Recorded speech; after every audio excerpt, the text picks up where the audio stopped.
Eric Mwathe with Mwathe.com.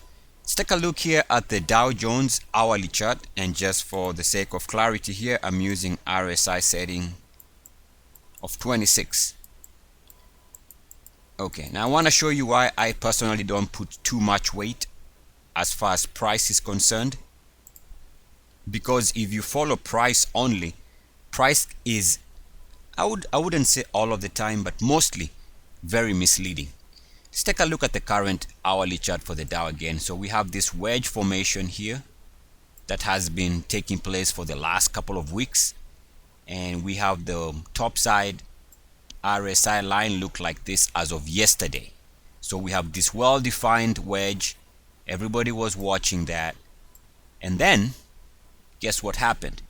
The market moved above that wedge, and yesterday the market was a screaming buy for most people if you use the price by itself. So this was a buy right there once it moved above that wedge.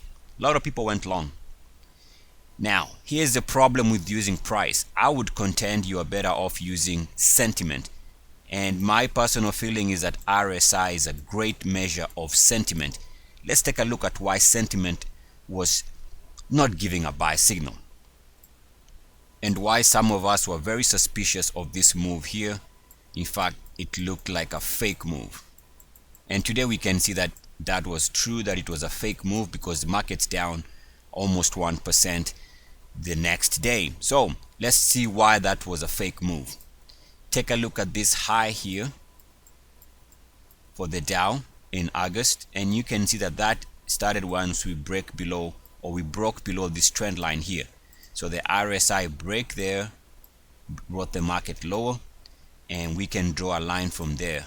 What this line tells us is very eye-opening, because number one, we can see that the market has touched this level once before with the resistance for the highs there.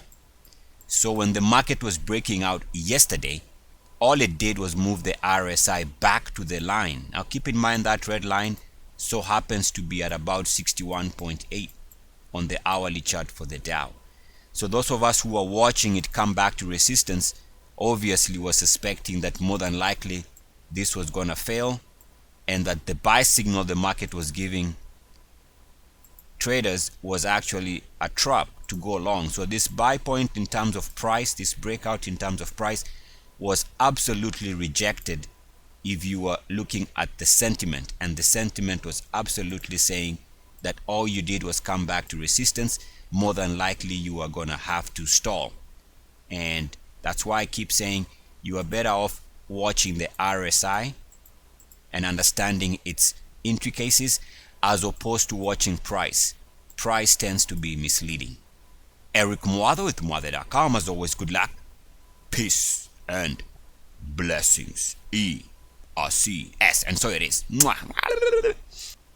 Do you remember the times when we fell in love? Do you remember the times when we first met?